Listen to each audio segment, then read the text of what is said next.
Hello and welcome to an all new episode of What's Good with Kinte. I am your host, Kinte, all the way live from Los Angeles, California, and this is episode number 8. I have a special co-host. He was actually my first guest on the show, the one and only Ryan Perez. What's up, Ryan? How are you doing, my brother? Pretty good, pretty good. You know, this is Canada Week on Indie Radio, so see, you feeling it out. So Yes, most definitely. yeah. Oh, Canada. Joining us tonight, this guy, I've known him for quite a while. I think I've gotten to know him a little bit better in the last several months. This guy's name is Carlos Phoenix. I know him from back in the B word days. We won't say what that B word is. This guy, man, I'm going to just be honest about something about Carlos.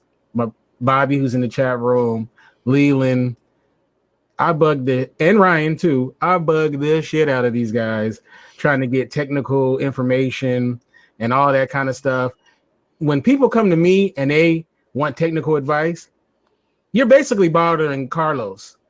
You're basically bothering Ryan, because who do you think I get my stuff from? I go to either one of those guys or Leland or whatever. And I'm sure they're happy to do it. We're gonna go with that, even if that's not the truth. But I really respect this guy. He does his different programs. He's a tech wizard, just an all around cool guy. What's up, Carlos? Hey, thank you for having me. Thank you, man. And it's funny though. Like I've known about you. I've known of you for quite a while, and since this pandemic, I feel like I'm really getting to know you on another level, just from the programs that you do and whatnot. And I love the fact that you've created this community that we all come almost daily. And sometimes when you're not on, it's like, man, where the hell Carlos at? You know, that's our attitude. So we're going to talk about the community that you've cultivated, as well as the different things that you're into. But I always like to start off with the origin story. And so where are you from originally? Where are you hail from? So I was born in Elmhurst, Queens, New York. And now I live in Flushing, Queens. So it's hop, skip, and a jump. So, you know, a lot of the people that we've interviewed, they come from New York, right? So many talented people come from New York. I'm starting to feel like you went to that high school from fame, because it seems like... No, yeah, that's the performing arts school. Close. We're a sister school or a brother school. I don't know what they call it. I went to the High School of Art and Design. So I did go locally in Flushing to the elementary school and the junior high school, and got to know some of the local friends, and some of them became, let's say, stars or musicians or whatever like you want to call that. But I chose, during junior high school, I was either very good in science and math. I was definitely always into drawing and doodling on homeworks and stuff, and I thought, you know what, I can either be a scientist or an artist. And artists seemed more like cooler and also simpler. I didn't realize the complexity of art, even though I was doing it, but I was not taught, so I didn't know the complexity of it. And compared to, let's say, 8 or 6 years of college for being a scientist, I chose art because I thought it was simpler, and then realized it wasn't. But then I went to the High School of Art and Design. When I went to the High School of Art and Design, we learned basic drafting, and this is all pre-computer stuff, so nobody had computers yet. And you're still doing traditional photography with film and all these other things. So you had all these classes that had art-related stuff. So photography and drafting and doing paste-up mechanical art, which is what we call graphic design today. You had your drawing, your designing of shoes, for example, or how to do posters, all sorts of different conceptual, compositioning. And then we also had our nude models to draw from. And in the midst of all that, by the second year of high school, my mother worked for an ad agency doing the commercials, and she said, you should work for the paper version, which is doing advertisements for magazines and newspapers. And I thought I was just going to be cleaning up garbage. And when they found out that I was going to that high school, they tested me to do ads, and they hired me as one of the draftmen. Wow. That's awesome.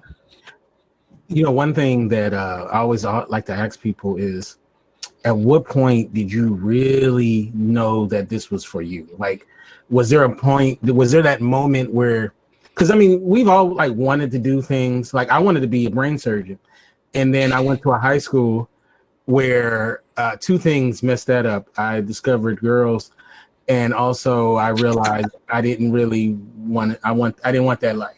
So when did you realize that, oh wait, this is something that I like, but this is what I really want to go to and do? So you're talking about being an artist, like saying, what, definitively? Well, I mean, I can tell you I started, let's say, drawing with crayons or trying to, my mom used to give me like coloring book. We were very poor. And the reason we were poor is when I was 2, I had open heart surgery, and they had to sacrifice any kind of livelihood so that I can survive. So for my entire life, up until the age of 21, maybe, they were paying for the surgery that I had when I was 2. And what they did is they took out my heart, they fixed it, put it back in. I mean, I make it very basic and simple because I don't want to make it really sad. It visually, I'm sure it was very sad. I know for them it was an emotional wreck. I had to be in the hospital on and off for many, many, many years. But we lived poor, and so crayons and coloring books were like the thing that allowed the most creativity. I didn't get toys and games and that type of stuff like I'm sure some of the kids did. We're in a poor black neighborhood, so I was like the only white-looking kid, even though I'm Latino. So I was definitely picked on, beat up a lot. There was a lot of bullying. Just being at the bus stop, you getting your butt kicked every day, and so. Now, I have no animosity, obviously, towards the Black community or any community right now, but especially with today's times, and that's being a topic. But as I grew up and I got to be into the art field, I really still wanted to get into sciences. I still studied it. I still learned a lot about it, and but basically, when I was 5 is when I knew I had some kind of artistic capability. And the way I knew is that I just didn't fill in the colors. I tried to make it photorealistic. I tried to give it 3 dimensions with shadows and stuff like that. So the $6 Million Man coloring book looked like he could have been a, Japanese anime dimensional kind of character. And so that, and I just grew up with that. Cartoons and comics and stuff like that is what I grew up with. Sci-fi fantasy illustrators was my thing. And so I idolized a particular artist called Boris. And when I saw his artwork, he does these Conan the Barbarian type paintings. I said, that's what I want to do. And so that's what I pursued all the way into college. And then that's what I did. I ended up doing that as a career. And in college, I actually met Boris's son, which then allowed me to go to Boris's house and paint there, along with tons of other stories with, very famous artists. Wow. Well, that's incredible. Now, how do you, we all start off idolizing, the greats, right? Whether you're a musician, if you play the guitar, there's certain guitars that you pattern yourself after, and then you kind of figure out your own style. How did you kind of develop your own, style of art, and how do you even get to a point where you become like your own entity as an artist? Well, so as an artist, I can tell you I felt I was behind. So even in high school, like I didn't really do too much painting in high school. I did start doing painting, and when I say paintings, oil paintings, till I probably started in college. I went to 1 year of FIT, and I thought I sucked. And FIT, really, the painting program wasn't that good. So to inspire myself, I ended up going to Italy and really just say, you know what, I want to see what the masters really did. I want to look at the actual paintings, not look at it in the textbook. So we went to Italy, went to school there, and really just studied the art. And of course they taught how they did it, which is, egg tempera, and like it wasn't just straight out in oil. You don't go to the store and buy oil colors. Over there, they had to make their colors. So I learned all that. And I realized, okay, well, that's a lot of work. Let me just buy the paints. And but the inspiration was solid. When I went back to New York, I quit the first school I went to, and that in itself is a story. But unless you want to know, I'll skip it. And then I went to the second college called School of Visual Arts, and I had a lot of high school friends there. I had very famous painters who were teaching, and it was a phenomenal time period in the world of art, to be surrounded by some of the top illustrators that exist today, who now, back then were just beginning. And I was blown away because they are a million times better than I am. And I never thought I could ever catch up. So business-wise, you had to be competitive. And they're going to take your jobs because they're just 100 times better. The catch was they were slow. And so when you asked the question about, well, how'd you define your technique? My technique was, look, if I can't beat them, I got to figure a way around them. And so I was able to do fairly decent paintings in a very short amount of time that they couldn't compete. Like for them, it was all about the quality of the art. I'm realizing illustration is business. So I just developed the techniques that I can paint in oil and have it dry by Sunday, and then be able to hand the painting, and then they can publish it. And so that ended up being my weapon, is speed over super high resolution quality. And people like the techniques or the look of the art that I do, but in comparison to people I know, mine is very amateurish. I was going to ask you, when it comes to your education and all of the education that you went through, and also having the natural talent, do you find that nowadays with art, and because everyone is using iPads and Photoshop, and there's technology always coming out, speeding up the process, almost too much, where people are not doing the heavy lifting anymore, right? A lot of it's being done by AI and other tech. Do you find that your education was still valuable, or do you think that people need to go through what you've gone through, to make it nowadays? Yeah. So when I grew up, I was very anti-technology. Yeah, I liked science, but I was more into space and astrophysics and stuff like that. But when it came to computers, I really was against them. And the reason, when I was doing ads for like Cosmopolitan Magazine and Vogue, the New York Times, for clients like Ford Motor Company, Pan Am, Shore Deodorant, we were doing everything by hand. Everything was using tweezers and scissors and blades and rubber cement. And there was always that rumor of, well, soon computers are going to do this, and we're going to all be out of a job. So as an early age, I became very tainted against technology as taking away jobs. Then Photoshop and Illustrator and Quark Express and all these apps or applications came out, and I was very anti-learning them. When it comes to artwork and painting, there were still years behind. That technology wasn't available yet. Fast forward to now, a lot of the artists friends that I have, some have acclimated to the digital world. I have not. I still want to do my oil paintings, and I do draw on my iPad. I just picked up the newest one literally about 2 weeks ago with the new Apple Pencil, and I'm loving it. I haven't done like a full-blown illustration yet because it's almost like a color book. That's part of why I'm not liking it. While with oil painting, it's not like a coloring book. You really start feeling, where the blood is supposed to be underneath the flesh, and you're mixing colors to represent that and all that type of stuff. And but some have acclimated really well to it and are actually able to mimic what they do in oil in a digital platform. And it'll just take some time for me to kind of get into that.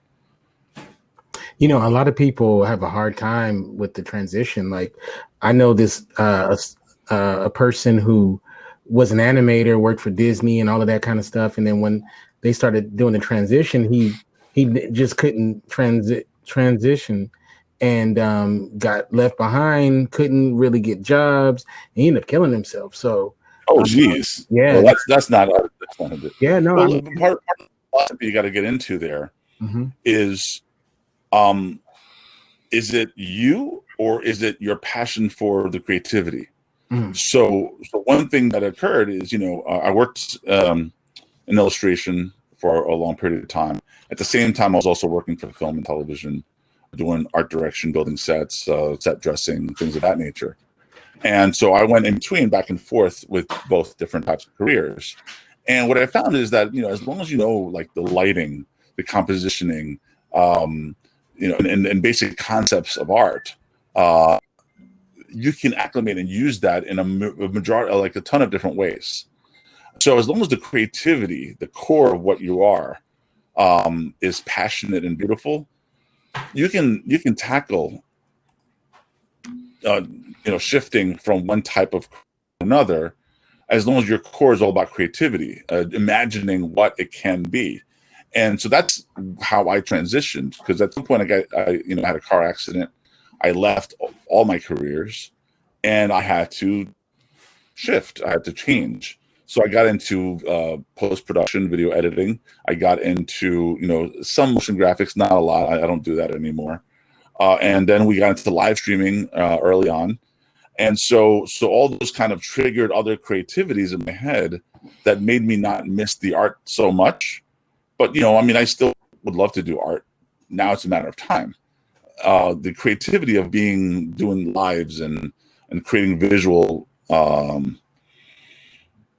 content and beauty, and letting people kind of enjoy that creativity is part of my passion. And the other part is being able to do what you're doing now, which is interviewing creative people.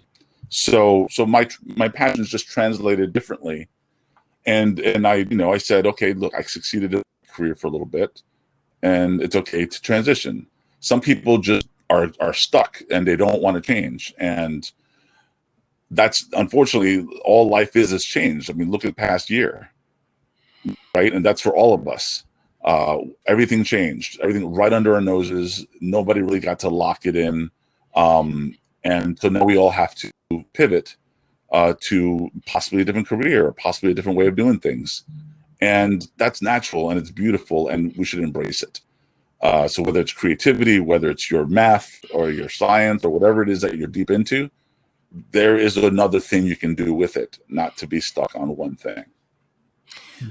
How do you think? How do you think a person in this day and age who is a freelance artist, how do you think they should adapt in these times? Because things are changing rapidly. We go from pandemic to civil wars, and and I think that some artists that care a lot about the quality, still want to take their time.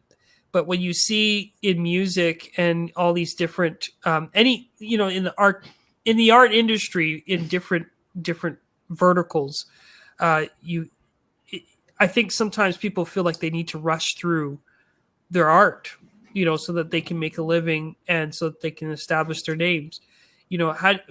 What would you advise for artists nowadays? Should they rush through their work? Should they try to meet the demand as things change? Or, can an artist still be an artist and not have to not have the wave shift all the time, or have themselves shift with the waves, right? Like, can they just be stuck in what they're trying to do in art? Yeah. So you have to be ready to change. You have to be able to go with the wave, let you flow. Of course, there's plenty of careers that will allow you to stay intact. But the only way you're going to survive through it is understanding what did shift in the process of doing that. So an example, if you're a comic book artist, well, there was a big shift when I started working in comic books. Marvel was gone. Like they went bankrupt. And I was doing a book for Marvel, and that all disappeared under my nose. It never got published, and so on. And so that's a smaller version of the shift that's happening in the world today. But for me, it was like, oh my God, if Marvel's gone, what's left? And there was only one other major company, and the result was independent comics grew. So you had something called Image Comics, which created characters like Spawn and a bunch of others. Another friend of mine created Crusade Comics, created a character named She. And so using that as an example, if you're an artist of today, the key is, okay, well, look, it went from paper to now digital, and now you're able to create comics digitally. And now you went from digital to being able to publish yourself. So if you're an artist, a comic book artist in particular, you can take this as an opportunity of saying, okay, you know what? Everybody has been pressed. The reset button has been pressed. We did an interview just yesterday alone with a Latin comic book artist, and his comics included the pandemic. It included, that Latinos were picking up crops and this and that, and he turned it into a story. So if you're really creative, look at what's going on. Things like the racism, things like the fascism. I mean, those are stories that you can totally create mind-boggling concepts artistically, and you will stand out. You just have to be there. You have to be present with what's going on around you and use your art and your talent to tell the story. And you create your own space in doing so. So let's talk about how you got heavy into technology, and you kind of touched on it a little bit, but it's funny though that you were talking about how you were anti-technology. You couldn't tell now that was Carlos. Yeah. So it'd be fun. It's like a old school Carlos versus new school Carlos. There's a big gap there. So talk about how you bridge that gap. So part of it occurred when I had the big car accident. So we were just Argentinian before we started recording, and shortly after the story I told, I had a car accident. So it was a pretty big car accident. 8-car pile up, ambulances had crashed, police cars had crashed. I mean, it was a mess. It's all because a guy was showing off his new car, zigzagging on the expressway, lost control, and I tried not to kill him. And eventually, a van hit me from behind and just destroyed my car and his car and everything. And so it hurt my back. I was also working on a KRS-One album cover at the same time. And so it ruined everything. So I did the painting, I finished it. I realized that the pain that I was going through to finish it was insane. And I walked away. I finished the piece, and that was my last piece that I published. And then I had to pivot. And that changed my life pretty much forever. And I didn't date heavily at the time. So that was a big wake up call. Hence, I had moved to Miami and trying to see what that was like. And then I moved back. And I got into post-production. So post-production is really what triggered the technology taste bud.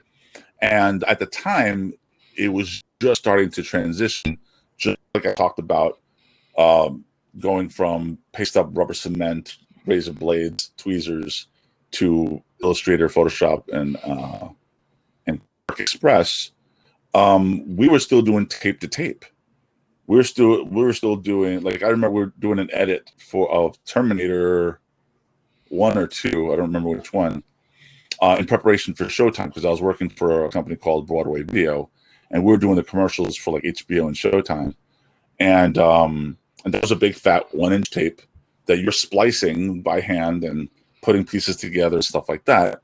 And then we had one room or two rooms that were like the first Media 100s, which were the first like real digital editing software hardware, where you didn't have to use tape at all. It was all in a hard drive, and you're editing from the hard drive. And so I was like, hey, can I learn it? And so I was doing an overnight shift, and I was just learning, because I'm like, wow, this is a lot easier than cutting and using razor blades and stuff like that. And so I learned, a little bit about post-production. And then I hated the overnight shift, so eventually I left. But we were doing stuff for MTV, Wayne's World, a bunch of other stuff.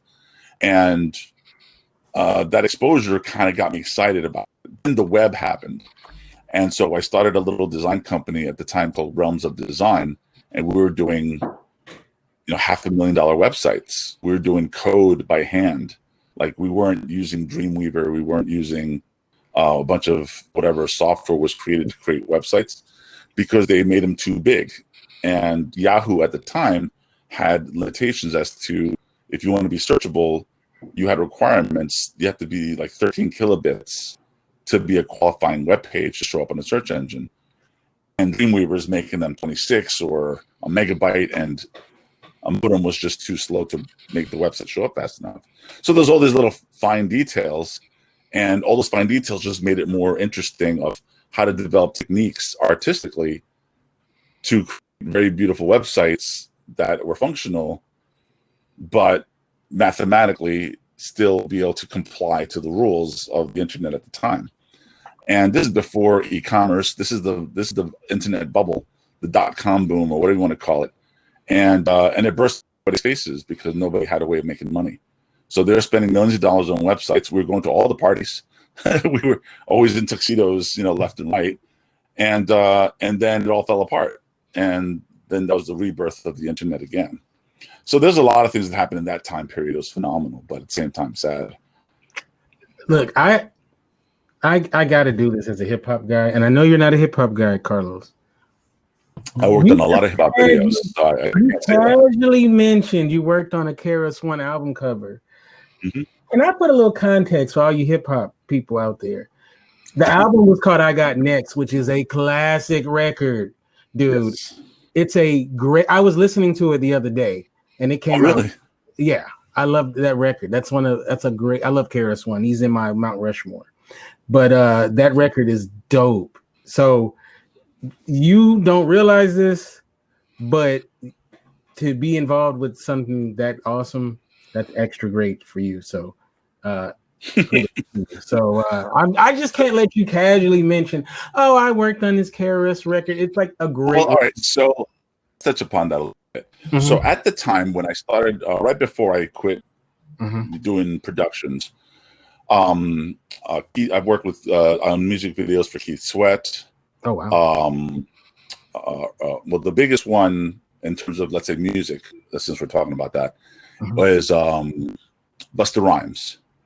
So one of his most famous videos, won awards with MTV Music Video Awards, was "Put Your Hands Where I Can See Them." You really want to party? Great beat. I mean, and it was a lot of work. It was a lot of work. Great video. And so there's plenty of stories on that. But so I grew up in that environment. The Terror Squad. I was in some of the recording studios when they're doing some of these great albums that you guys maybe, well, the young kids may not know about it, but those who know classic hip hop are familiar with Fat Joe, Kevin Link, Lean Back, and a bunch of others, and I just met them through connections. I mean, all of my youth was all about networking. I freelanced for like 20 years, and all of it, 100%. I never had to send a resume, and I never had a real job, as people would put it. I was always like, "Hey, you got to call Carlos. He can do this." I worked for Disney. Here's a Disney story that would be fun to kind of share. So, Star Wars Episode 1 was going to show a trailer. Now, I'm a huge, massive Star Wars fan. It's part of the inspiration for being a sci-fi artist. Oh wow, okay. And we're in a movie theater right by Lincoln Center. And we're in line, and I'm in line with a bunch of well-known comic book artists, and we're all going to see this trailer to the movie. We're going to see a movie. We're just going to see the trailer, right? I remember. Yeah. And the movie that was going to be shown was Meet Joe Black. It's funny that I remember this. And so we're on this line, and Entertainment Tonight is interviewing everybody. Like we're all getting interviewed from Entertainment Tonight because we're all there for the trailer of the movie. And of course, Star Wars is a big deal. So we're just saying, we're big fans, this and that, and whatever. And I get a phone call. We had cell phones. Cell phones were still fairly new then. And I answer the phone, and it's some guy saying that he's from Disney. And he goes, "Hey, listen, you got recommended highly. We have a project for you. We'd love for you to see your proposal." And I'm like, I'm sorry, but I can't leave they wanted me to show up now. And I'm sorry. I've been online for 2 hours to see the Star Wars trailer. I can't just go to you. And we're talking about like Disney. Right. And I'm like, whatever, I'm seeing a Star Wars trailer. It's more important than you. And so they're just like, what? You do understand this is Disney, right? And they're like, really like, and I'm like, you do understand this is Star Wars, right? So we're just having this little back and forth. And they're like, look, is there a way we can see your art? And I'm like, and AOL at the time, America Online, gave you some space to put like a website together. And I just happened to have put my portfolio on the free AOL webpage thing. I said, look, here's my webpage. And I gave it to them. And I guess they saw it on their side. And they're like, oh, dude, you're fine. You're hired. Don't worry about it. Enjoy the movie. Bye. And I got hired while standing in line going to see a Star Wars trailer. Hilarious. That is Wow. hilarious. And they bought Star Wars later just to keep you in line. Yeah, no, that's crazy, isn't it? That's funny, man. Just to see the trailer. That's crazy. And as a side note, you ain't gonna like this, but I actually like Jar Jar. Hey, look, a lot of people don't understand that Jar Jar, if we're going to talk Star Wars, Jar Jar is literally the creation of the Empire. Right. If Jar Jar was not in the movie, the Empire would never have existed. Right. Nobody understands that. Like, if you watch the movies again and understand the importance of Jar Jar, there's one scene where he gives a final vote. If not for that vote, all the other 9 movies or all the other 6 movies would not exist. Right. But that's a whole show. And just as a side note, Ahmad Best is the comedian who plays him. And before episode 1 came out, and don't worry, we're getting back to the interview. All the people who were like, Star Wars, really?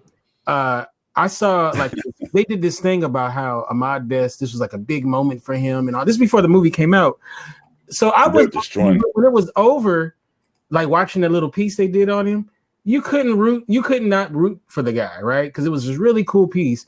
And then it comes out. So I went into it rooting for him and the character, right? So I didn't have the extreme negative that everybody did. I mean, he was like a kiddie character or whatever. And people hated him so much. And it was like after you seen that piece and then you saw it, it was like you wanted the guy to do well. And I felt bad what happened to the guy. It's kind of ruined his career. But anyway, I digress. All right, we're done with Star Wars for now. But anyway. Okay, so we're talking about the mixture of technology, which you do. And one thing I really like is it seems like you really keep up with trends. I could go to you for what's good, what's not. You always give your honest opinion. I don't feel like you are bought by anybody. So it's not like you're in bed. It doesn't seem like you're in bed with anybody. I'm talking about technology wise. Oh. So like some people, if they're kind of getting a little, payola from, they'll suggest something that ain't necessarily the best, and they'll try to make you believe it's, what you should mess with. But it seems like with you, I get your honest opinion, and which I really appreciate, right? And even if it is something that you do use, you will always say the pros and the cons. You don't just say. It seems like you're not 100% married to anything. It seems like you'll hop in bed with the next best thing. Hopefully, you love that term. Yeah, I do. Hopefully, hopefully that's only when it comes to technology, not outside of technology. But so just kind of talk about when it comes to, I want you, like a lot of us in our chat room, for example, we're all content creators. A lot of us, right? Some of the people that are listening in the downloads, they may not be, but the hardest thing sometimes is to figure out what platform do we want to, put our stuff on, what platform to avoid, as well. Like I give you example, Twitch, right? I always get this question. You might get this question too. I get people say, "Hey, should I use Twitch?" I don't do video games, but I see that there's other podcasters using Twitch. So does that fit me? Should I get on Snapchat? Chat? Should I get on what's the one that the kids like now? TikTok. I sound like an old guy. And so when it comes to platforms, like, what's your rule of thumb as far as what platform, should you be looking at to possibly put your material on?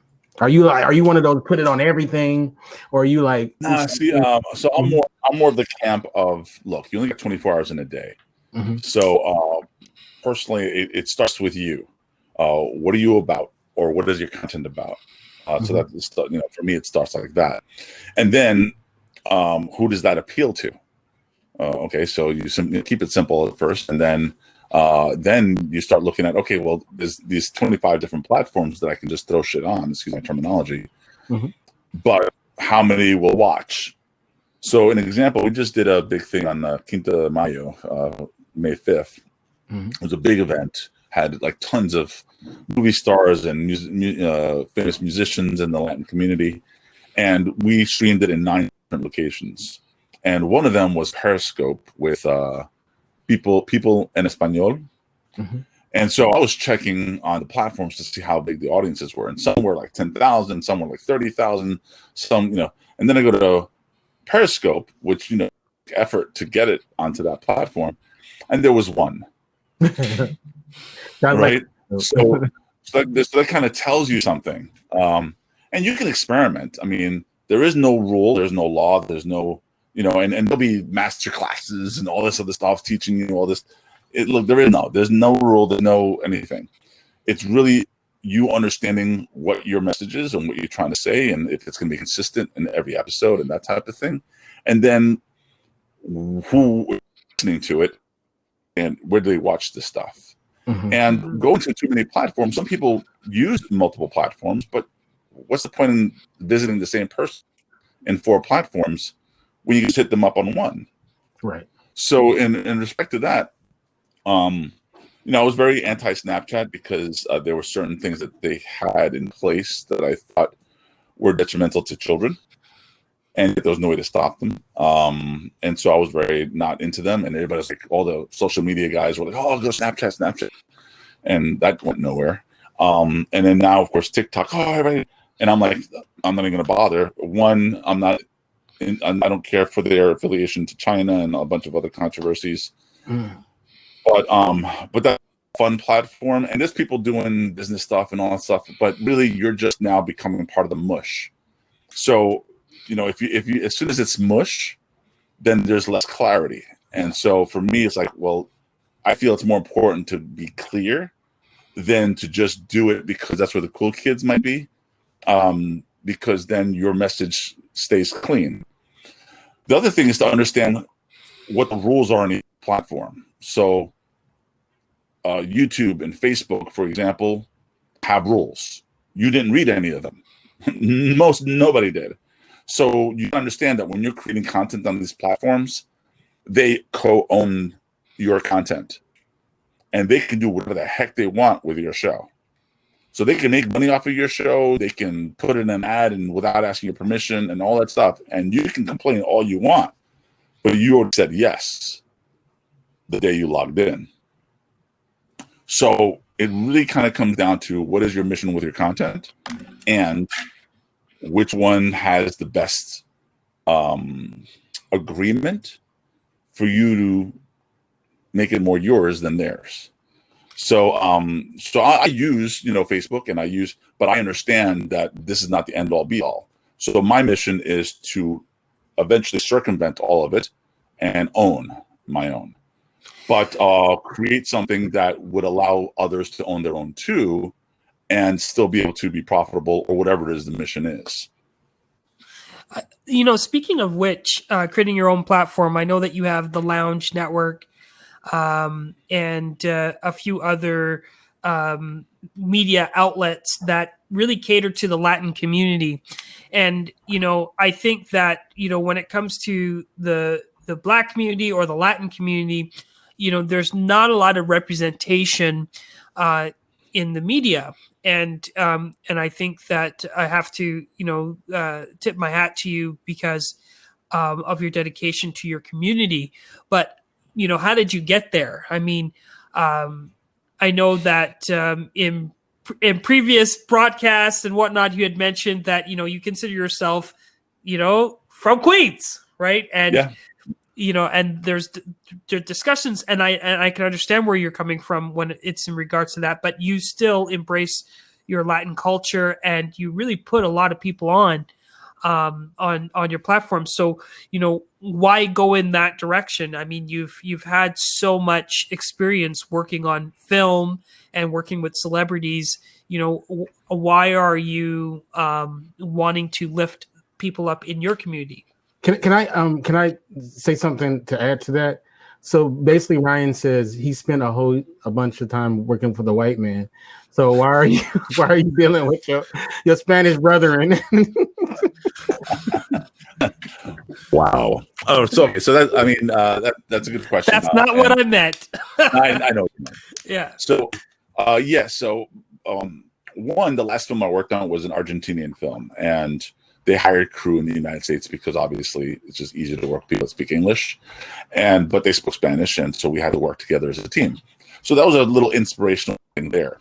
Second, to kind of elaborate for those who don't know, I am born from Queens, but my parents are Hispanic Colombian. They were born in Colombia, and they came to this country and the whole story there.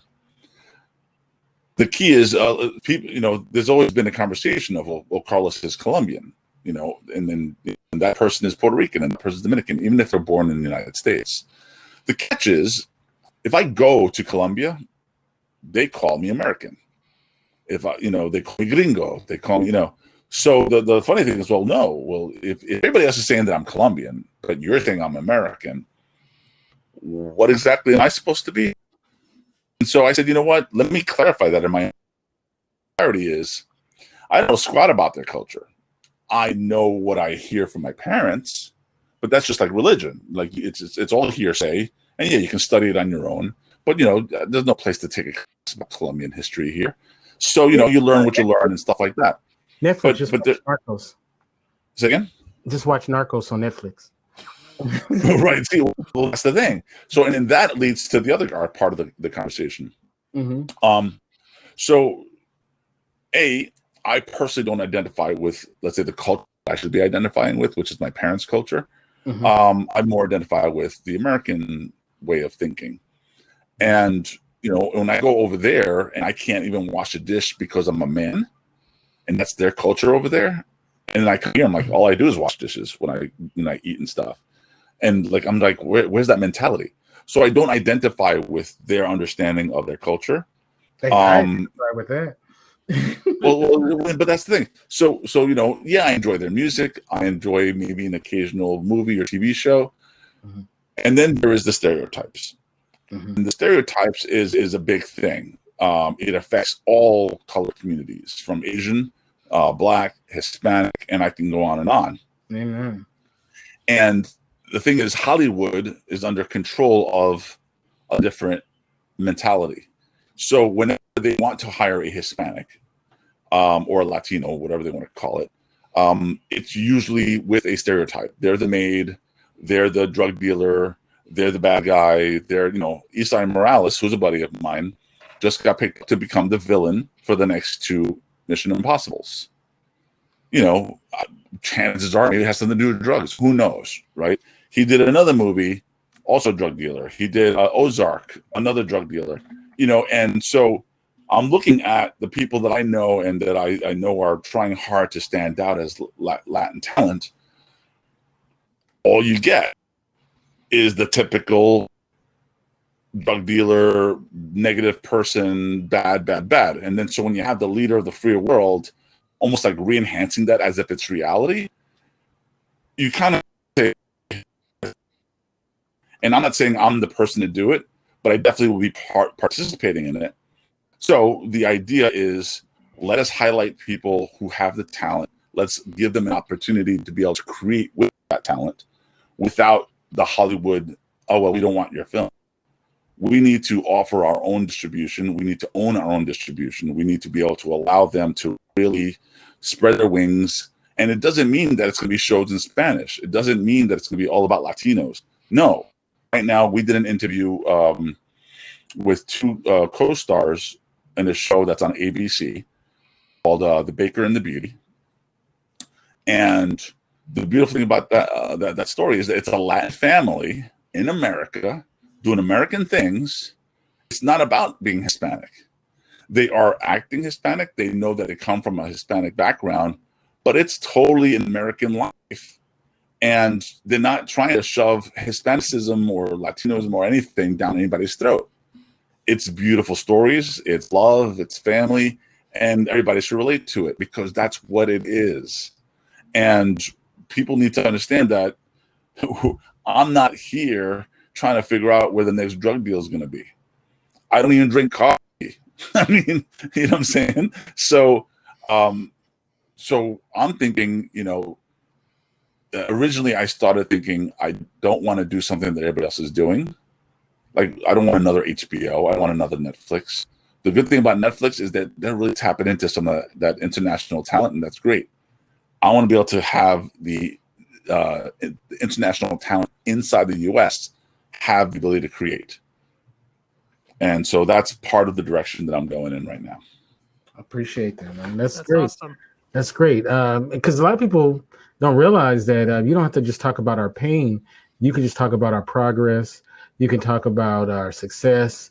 It's not just about, showing how the pain, but it's important too. Talk about it. I don't even want to go there. I want the next Star Wars to be Latin. Okay. One of the Guillermo del Toro. I mean, that guy's making movies. It has nothing to do with being Hispanic. Right. It's children and love and sci-fi and fantasy. We're living in dream worlds. Most of Poe. Worlds. Poe is Hispanic. Oscar Isaac. Yes.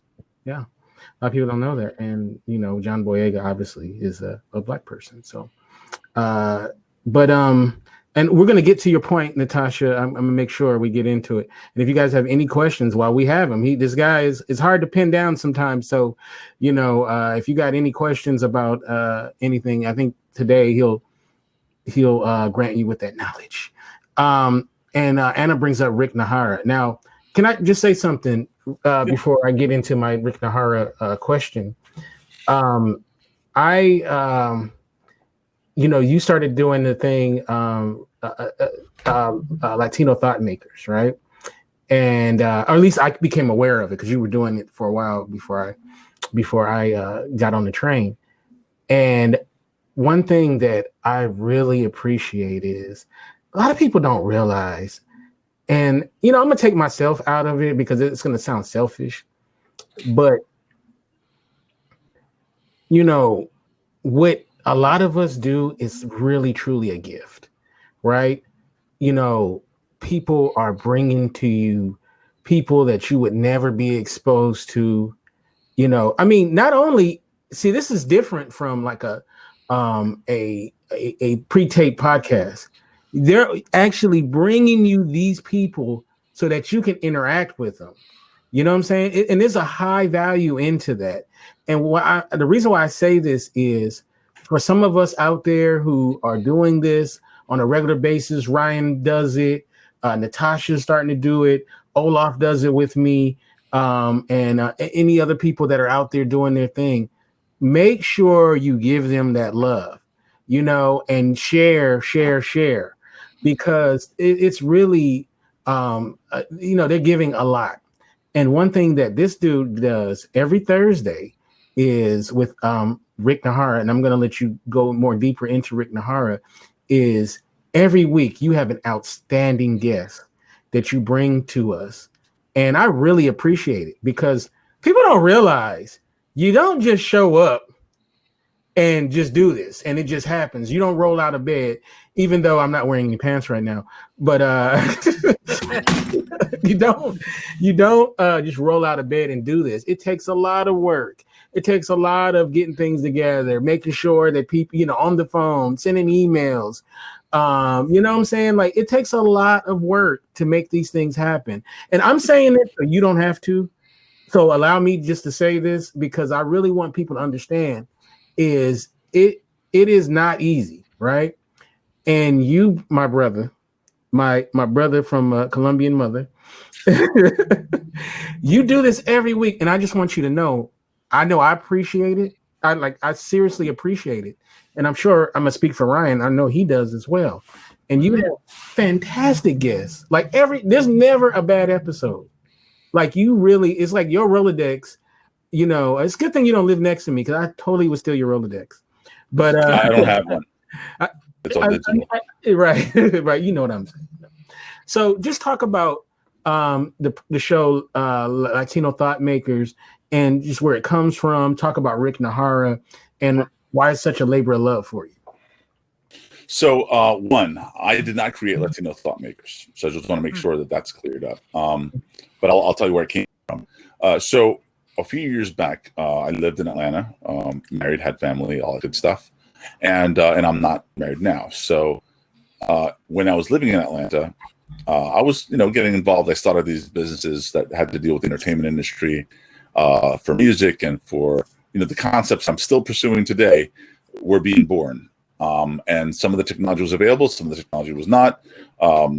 People died, things changed, and so that's the when you're one of the small guys. Long story short, so Rick Nahara is a former VP of CBS, and he's also known for writing and training comedians for shows like In Living Color and Mad TV, which I'm sure many of you recognize. He's done shows for Hulu. He's done shows on CBS. He's done shows on ABC and Fox. So he's done, he's known as a writer. He's also one of, I think, 3 Latinos ever to have 2 or 3 Broadway shows, as a Latino. And he writes for a lot of other countless. So he's well in the industry and knows everybody.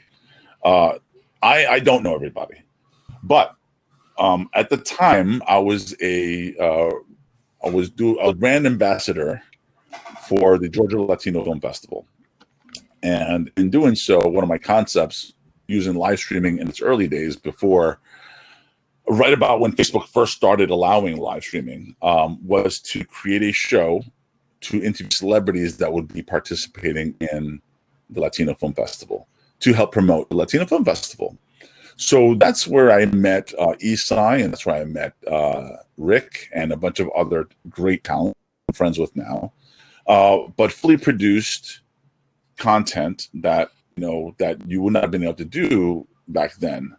I have been live streaming and developing the process of live streaming for 14 years, maybe more. I always say 14, but that's been a few years ago. So it's probably 16 years now. I don't know. But because I knew I'd been exposed to live streaming back in 1997 with Fubu, and I knew that concept was going to hold at some point. They failed because people still have 56K modems. But I knew that as soon as the internet's fast enough, this is a viable thing to happen. So I had already practiced. I had already learned how to be able to conduct interviews while changing graphics and visuals and stuff like that. And so I did that, and that was my real test. The Lounge Network that you mentioned before is a YouTube page where all those interviews are. And it was really the great experiment. Can it be done? Now it can be done much easier with, other tools, but back then it was hard. And so, but I wanted to show how easy it was because I practiced so much. So when you say you just get up overnight, I did. Isai Morales and Rick Nahara, I found out 10 minutes before we were going live that the interview was even happening. So I turned on my computer, I set up the lower thirds, and on the fly, as they're talking about whatever they talk about, I'm bringing it up and ready to put it on screen, all in real time. So there was no rehearsal. I knew nothing about these guys, and now they're some of my closest friends. Because of the production, because they knew that I didn't know anything about them, and then they saw the results, and they're just like, which, like not even on television can they do all this stuff. And that's where all that kind of became a thing. As soon as I started doing celebrities, all the manufacturers of the different hardware and software that I currently sell today, instead of me asking them, can I sell your stuff? They called me and says, could you sell our stuff? And so it shifted and changed everything. Now, Rick eventually left CBS and this and that, and we became closer friends, and we talk all the time. And then we came up with ideas, and COVID started. And I said, well, all the late night shows stopped. They hadn't figured out how to do a live home broadcast yet. I'm like, we know how to do it. Let's do something. And he had been doing Latino thought makers in front of colleges, where they're on stage, the celebrity sits on a couch right across from the show. Except there's probably 1,000 college students sitting in the audience watching, and that's it. There's no broadcast, there's nothing. I said, dude, let's just do it live. And he at first he was like, how are we going to do that? Like, his concept was like, I don't understand how you're going to do it. I said, let me take care of the production. You do what you do. Let's get some guests and stuff like that. So our first guest was Edward James Olmos. And before, we talked about a concept, but he had other producers, and he's like, oh, they want to do it through Zoom. And I'm like, all right, well, I'm hands off now. I mean, it's his show, it's his brand. I'm not going to do anything with it. And they got bombed. There was pornography, it was crazy, all within the first 3 minutes of live. And so they took that down. Facebook took it down. And the question then became, all right, do we today? And I said, no, I got you. Give me a minute. I'll get Edward, who did not have Chrome or nothing. I'll figure out a way of getting Edward on the show, and we'll do it live, and there won't be any bombing or anything. I got total control. And they're like, does anybody want to do it? Everybody agreed. And we went live about 2 minutes later on the same timeline. And great, and I cheated. I used every cheat technique that I've learned for 14 years on how to do it, because he didn't even use Chrome. He used FaceTime. So Edward James almost FaceTimed me, and I brought it into the show and had them conduct an interview in real time using StreamYard in a way that no one has ever done. And now that blew up and made other doors open and stuff like that. So now we do a weekly show on StreamYard on our timelines, and we have amazing guests, and that's all Rick and his connections and my production. And then we share ideas, and now we're doing other stuff as well, and that's opened up a bunch of other doors. Ryan, I'm gonna tell you why I love Carlos. I literally give him a great open to this segment where I talk about, you don't just roll out of bed and do this. It takes hard work. And the first thing I picked out was, no, I kind of did it in 2 minutes. No, because the part you missed is it took 14 years to get it to the point where it is now. Okay. All right. And so the only reason like he'll tell me about a guest for tonight, let's say. And I already have the workflow of how to create the lower thirds and all that type of stuff down to about 5 minutes, including original videos and stuff like that. 5 minutes to prepare for the show, upload it to StreamYard, and have it ready to go. So it's creating a workflow that is smooth, quick, and like you can. And I got that a lot from Good Morning America. Mm-hmm. I worked at Good Morning America very briefly. I'm still friends with my boss, which is great. He's won 7 Emmys since we met. Oh, wow. And because he's also an inventor, so he's invented. If you ever watch the X Games, the cases that cameras go in to be able to go underwater or hit ice and all type of stuff, he invented, and then won awards for that.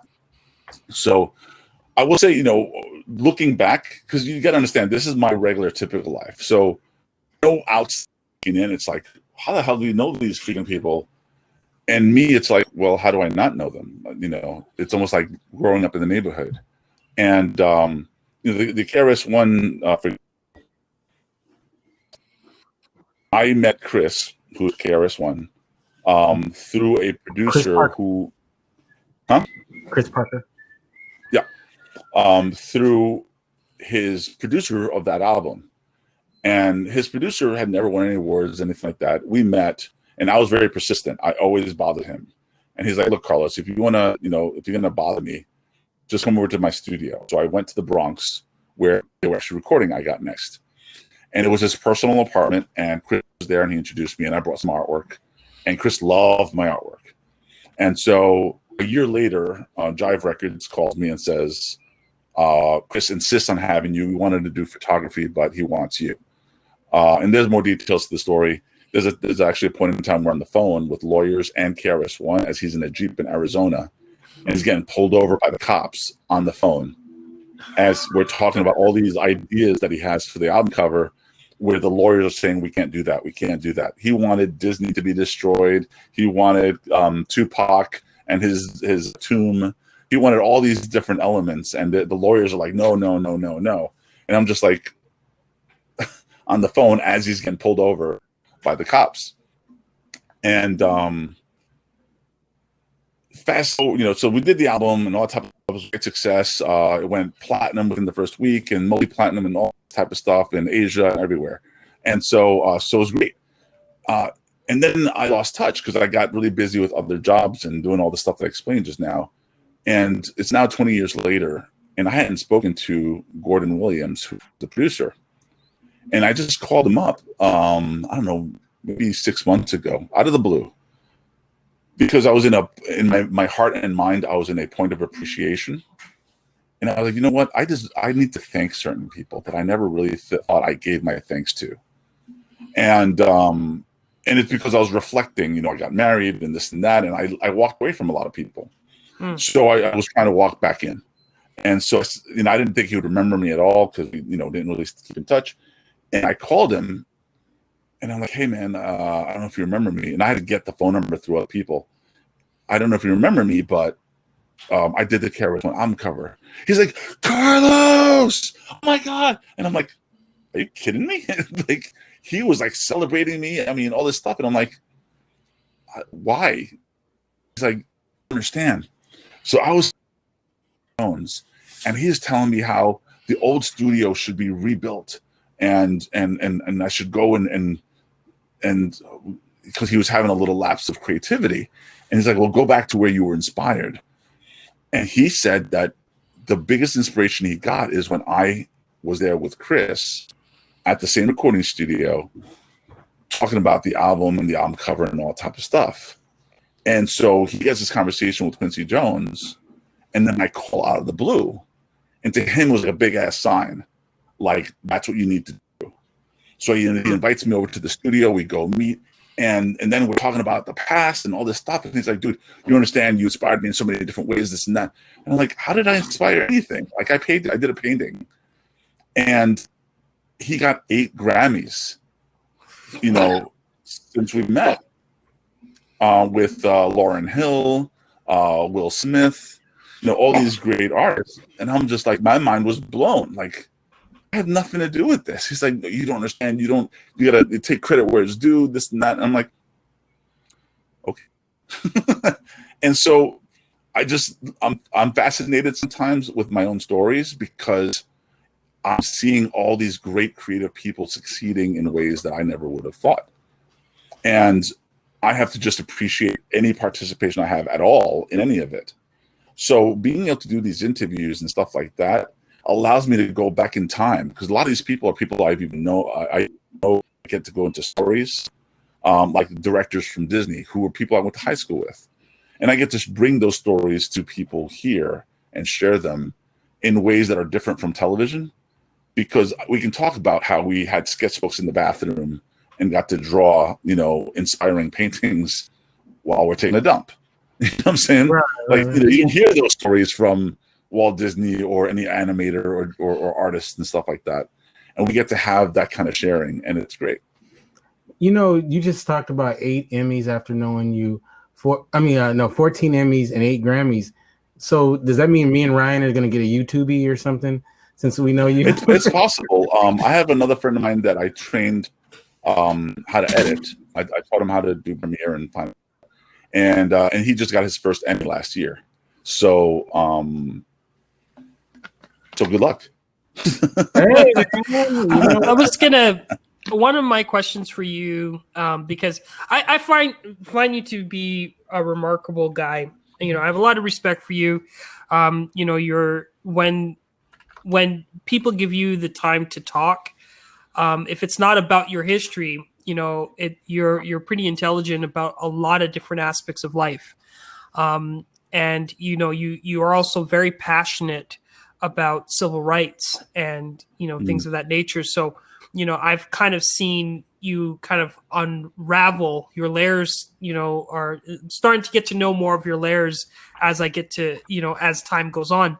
One of my questions for you is, in where do you see yourself 5 years from now, and what do you think you would have accomplished, or not would have, but what are you hoping to accomplish in the next 5 years? That's good. So it's something that's been in the planning for probably 15, 20 years. But what I want to accomplish is a new generation for media. So part of what I'm trying to establish is what others haven't seen do yet. So I see companies creating their online radio stations and stuff like that, podcasting networks, self-publishing publication companies. Obviously you see Netflix and Hulu and Amazon and all these other channels.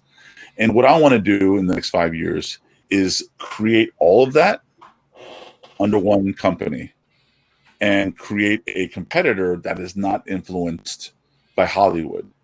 And hopefully with these connections, the right resources, the technology, everything that you see me do are just one of the puzzle pieces, including the opportunity to bring the audience into the fun. And so that's part of what I'm trying to build, is create the next generation of entertainment where you're actually part of it. So that's the next 5 years. Okay. Now we do have a question from the audience. Let me scroll up, make sure I answer it. It's a tech question. Natasha is getting into podcasting and streaming and such, and she wants to know, how can I get an audio podcast? Ask him how to get on audio podcast platforms like Google Podcasts. So it's a pretty straightforward thing. I'm not do podcasts. We're in the process of developing the one now. We're going to shoot content for it tomorrow, as a matter of fact. But Google Podcasts is one of many platforms. So I'm going to highly recommend you look into what your goal is as far as your podcast. iTunes is still, Apple Podcasts is still the king. But one of the strategies that we're using, for example, is iHeartRadio, where it's so some of the podcasting platforms, Switcher, iHeartRadio, there's a bunch of others. Stitcher? They are doing agreements with certain podcasters where they have an exclusive. Spotify. Right? So in the exclusive, Spotify, the perfect example. So they're trying to do exclusives, and they'll put ads in it, and they'll do all the work while you do the content. And then exclusive for a little bit, and then it gets released to the public. So the agreement is up to you guys and all that stuff. But you have to create really powerful, compelling content for them to even care or be interested in you. Fortunately, I'm doing it with Rick, and of course, there's some power and strength there. We did the big event on Cinco de Mayo with iHeartRadio, so that opened some doors. And there's a lot more stuff that I'll be doing that will have a unique twist of using live streaming technology in ways that have not been used before. And that's my part of what I like to do, is break something that exists. So just the other day, I did my first real full-blown live stream on Instagram and Facebook simultaneously, with the ability to have up to 6 guests on camera on both simultaneously. Wow. And because I haven't seen anybody do it, and I'm like, man, I could do that. So, and I wanted to show that it could be done. The problem is you're breaking the rules, and I can't teach it because I don't want anybody to get mad at me if they get knocked out of Instagram. But I wanted to be able to first see what it would look like, and B, as soon as they lighten up a little bit, boom, be one of the first. And if I can do that with celebrities and all that stuff, of course, you know it's going to happen. We're going to be skyrocketing and all that type of stuff. So I like to be prepared before the technology permits it. I've been doing live streams since way before Facebook and all that stuff, and practicing, which is why I said I can just get up over, at night and in 2 minutes have a show going. Anyway, back to the question. I'm sorry. I like using Anchor if it's audio podcasts. It's just a simple way of you put a show together and then it gets distributed to all these different platforms without having to know all the geeky stuff. But if you need the geeky stuff, that's a one-on-one conversation. If you're looking specifically at Google Podcasts, but understand they have a certain audience. You got to know who is listening to what. So there's a little bit of research that's needed. But eventually you want to have it on all platforms, not just on one. All right. So before we get out of here, I have to bring up something that you've been doing since COVID. And it's the let's getting to know you, which the letters always throw me off. So can you? It's let's get to know each other live. Yeah, thank you. I'm sorry. It's something. I think you're on episode 59 or something. Yeah, it's in the 50s. Because COVID is starting to open up and all that type of stuff, I'm switching it to now going into interviews. So you'll find with Rick Nahat, he's the one that's doing the interviews. I'm doing the production. With Let's Get to Know Each Other, I'm doing the production and the interview. And I'm trying to push what the specific platforms I'm using can do. So I'm constantly just adding things that people may or may not be doing and just making it have a different look and flavor so that nobody even thinks that I'm using that same platform. Anyway, that being said, the interviews are similar to what I've been doing before, which is I like to get to know somebody. And I raw. I don't really prepare. I don't do a lot of research on the person because I really want to know them right here in front of everybody. And then at the end, I'd like to bring some of the audience on camera. And that's part of the concept stuff that I want to do in the future. So be able to bring someone who might be a movie star or something like that, and then bring people on camera that would just love to ask questions and stuff.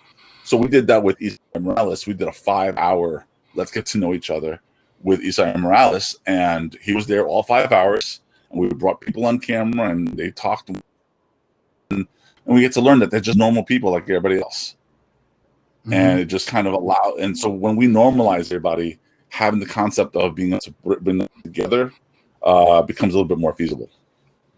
Now, I have to say, I love to come on to your show and stir up shit. That's what I do. I've in my fun way. I think it's fun. At least for me, it is. So I love to make Carlos sweat. That is the funnest thing because Carlos is a good dude, right? And I'm probably wrong for this, but some certain conversations, I won't get into it, he kind of doesn't love. And I'm the jerk that will bring those conversations up just to see him sweat a little bit. And it is so much fun to me personally. I just want to know, that's where I get my joy from, Carlos. Thanks. That's where I get my joy. And, you're a good dude. You're a real good dude. And you take, you take my abuse pretty good. And I got to say, he's never gotten really mad at me. So let me hit on that. Not so much the topics, but as to let me hit on to why I don't get upset. So now we get into a little bit deeper stuff. I used up it's about 95% of all my anger that will exist for the rest of my life in my youth. So there was a point in time when my heart was broken, and it was broken in a way that was really distasteful. My best friend ended up sleeping with the girl I was in love with at the time. And so that brought up a lot of anger. I was just bitter because he knew, obviously he knew, she knew, and every friend in my group knew. So that was the last time I ever had something I would call a best friend. It's the last time I ever had, friends that I hang out with on a consistent basis. I don't have that even today. So I have a lot of time to be able to focus on all the things that I'm talking about, because I don't have the normal lifestyle that people have, which is having the barbecues, having to hang out with buddies, that type of stuff. And then I'm okay with it because, again, I used up all the anger back then. So for me to get ticked off for something, I mean, outside of somebody getting murdered, I really don't have anger or bitterness, because I grew out of that. And now I'm just trying, I wear my heart on my sleeve. I'm very comfortable with almost anything in terms of knowing people, getting to meet people, being challenged by people, being questioned by people. Not everything I say is 100% correct, and I understand that. And there are times when people, let's say, I'll just use faith. We'll get into a conversation about faith, and I'm not a person that's trying to twist or convince people that my way is right. And some people, I like to have those conversations that people are afraid to have, because I'm not going to get angry. I'm not going to fight so that you can convince me or me to try to convince you. But I do learn, and I get exposed to a lot of new information of how people see things in life. And so sometimes when you come in and you poke, I'm like, all right, this is going to be fun. Let's do this. And then we learn. Now, there are times, that I can't say it's crossing the line, but that other people will play too. And then I feel like I have to kind of draw a line. And, and sometimes it might hurt somebody and stuff. And I try not to do that. But I don't feel like I've really crossed the line. I don't think. No. I mean, it's not that you did, but Right. it creates a situation where you're kind of like, people might see an open door and they want to walk through it, and I'm like, okay, wait, no, not. I've opened the door. That particular door isn't open. I've opened the door to the line crossing. That's hilarious. Go ahead, Ryan. Yeah. My final question for you, Carlos. And the thing, you see, it's hard to read you. Okay. You have this very stern face, and and we only get a glimpse of who you are through some of the things that you post on your social media, whether you're passionate about a social issue. But one thing that I wanted to talk to you about that a lot of people don't really bring up, and and we've seen, I've been on Let's Get to Know Each Other. I think it's amazing. A lot of women hit on you, etc. Sorry, I just wanted to make you laugh. I'm listening. But a lot of people don't realize that, you're a father. And being a father myself, I understand the joy that it brings, seeing my son, he's animating right now, doing full-fledged animations and stuff.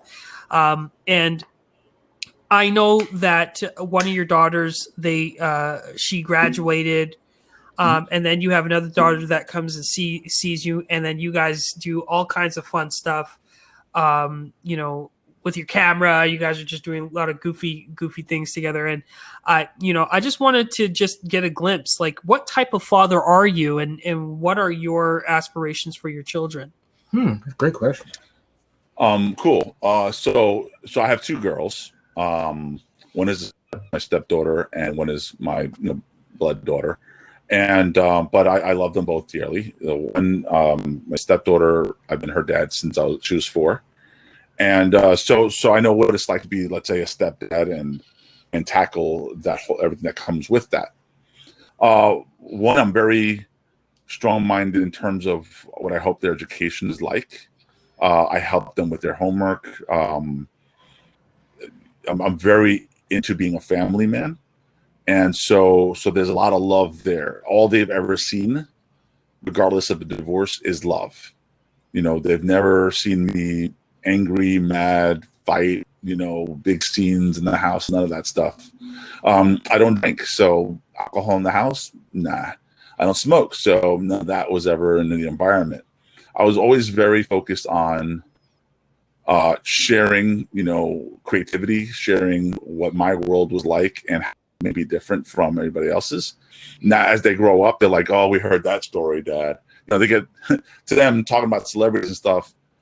In my relationship, I didn't do a lot with celebrities. I occasionally had a famous celebrity come over, I think it was like Wanye Morris from Boys to Men. I did, brought him over for dinner. But a lot of my stories, they're like, yeah, right. And it wasn't until now that they're like, oh my God, every freaking week he's with some other celebrity, that they realized that all my stories may have been real. And right, because I left the entertainment industry by the time I got married, so I'm not a guy who hangs with anybody. I don't go to bars. I don't do any of that stuff. So anyway, so as a dad, I was the guy who helped them do their homework. Sometimes the ex-wife would go to China or whatever her job, and I'd be the cook, and I'd do their laundry and all that type of stuff. I mean, I'm pretty humble, I think, in that stuff. But I never wanted to be the overly strict dad, although I was in certain things. An example would be, hey, Dad, I want to color my hair purple. And I'd be like, no, you don't want to do that. Or, hey, Dad, I want to get into goth. And I'm like, oh, you don't want to do that. Trust me. And stuff like that. So I had certain things that I was always like, because their concept is, and most teenagers' concept is, we're individuals. I'm like, no, you don't understand. Everybody's trying to be an individual, and that's what makes you not an individual. Understanding what makes us the same is bigger. And I think part of that is starting to become a reality for them. Because, I mean, look at what's going on in the world. And if they understand truly that we don't need to become completely individualized. We're unique by default. I mean, you don't have to do anything to make yourself unique. But understanding that we're not that unique, I think, is more powerful and stronger. And I hope in their upbringing that becomes the reality for them. So when my daughter comes to New York and we hang out and stuff like that, it's just all about love. I mean, there's really nothing else.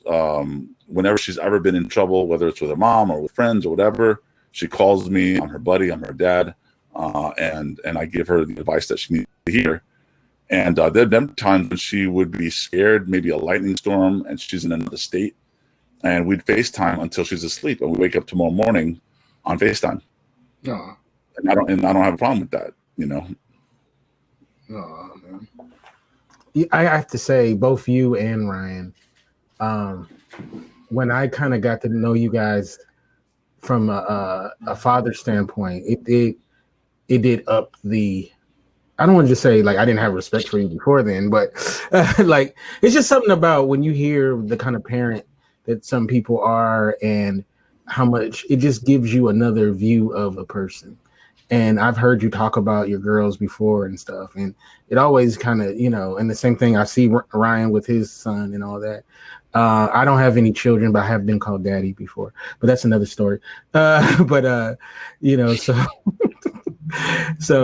but I really, Ryan even got that one. but I really respect you guys as men, as fathers, as creative individuals, man. And I'm really happy to know you guys. So, thank you. And I'm looking forward to the future, man. I'm looking forward to what that means. I'm looking forward to what you guys come up with, from a creative standpoint, the different avenues. You have both of you guys have a fan in me, and I want to support you guys 100%. And I know I'm not alone in that. So kudos to you fine people. So before we say goodbye, how can we get you in social media? When can we check out your programming? And is there anything we should be on the lookout specifically coming up?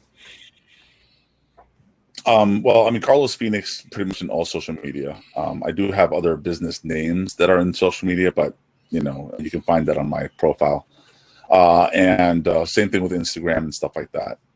I'm just more encouraged to see what technology brings.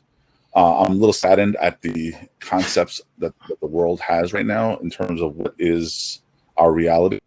And I'm hoping that at some point there's some unity in that, because that will help businesses thrive, right? It's not just about individuality and rights and all that type of stuff. It goes well beyond that. It goes into like the success of the world, to become a world as opposed to just anger and hatred and just self-destruction. Because we learned how easily it is to destroy ourselves, right? It just took a breath, and either that breath got you sick to the point of death, or sick to the point where you survived, but now other stuff happened.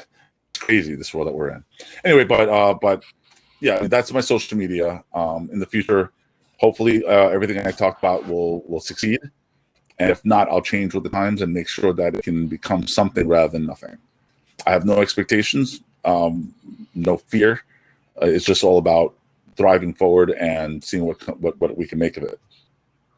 I love it, man.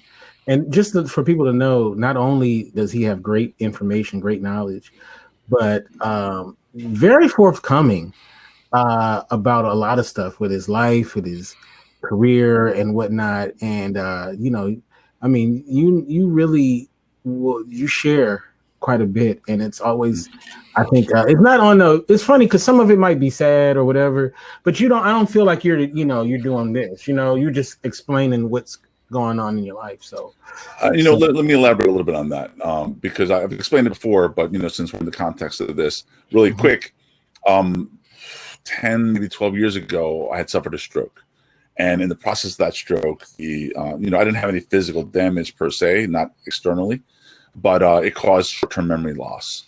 And in that process of short-term memory loss, I'm losing different chunks of memory here and there, and I don't know what it is or where it is or what, and how to stop it for that matter. So I know that our time is limited. Then you look at something like COVID, and like, you know what, my next breath might get me sick where I could die. So between me losing memory and you never know when you're going to die, it's like, why stress about anything? So I'm very transparent, I'm very open. My life is an open book. You can ask about just about anything. And why not? Like, what's the secret? There's nothing, it's not bragging. It's more, you know what? If you can pick anything in my life and learn something from it, cool, I'll teach it. It's yours. Because if I die tomorrow, well, then nobody knew about it. So that's kind of where that comes from. And one of the expressions I use is, when your grandmother or your aunt or somebody in the family dies, and you kind of think of them as a guardian angel, and things that you say when someone dies is, oh, well, they're relieved. They don't have the stress of life anymore. They don't have the bills to pay anymore. And I'm more of the thought of, well, why do we have to wait till we're dead? Why live that way now? So I live as if I was dead, but without the stresses. I try not to get stressed on things because that causes gray hair, and it also causes cancer and stuff. So why make yourself sick over life that is not even going with you when you die? Then, with what you have left in life, use it to help people. Why not? I mean, there's nothing else left in the world. And looking at everything that's been happening in the world, we need people to start helping, not pushing old men down and making them bleed on the floor for no reason at all. Like, there's no purpose to it. So anyway, so that's where that comes from. Well, I definitely appreciate that for sure. So Ryan, how can we get you social media? What should we be on the lookout for? You should check out Hustle Zone and Hustle Zone TV on Instagram, or you can find us on YouTube at Hustle Zone TV. And we're going to get another vegan sitcom episode. Another vegan episode. We put a pause because of of the events, but it should be coming out next week. Okay. Yeah, because you don't want to abuse. Are you taking a submission for episodes? So, yeah, if you have ideas, I'm taking I'm taking suggestions or submissions or anything like that, because I think that a lot of people dislike vegan so much. That's why I want to play with it. And if people have any ideas, I'd be open to it for sure. All right. You can get me at Kinte F on Instagram. I mean, sorry, I can't even, I don't know my own shit. You can give me Kinte F on Twitter, Kinte Ferguson on Instagram, and of course the website is indyradio.org. That's indyradio.org. Next week we have another busy week.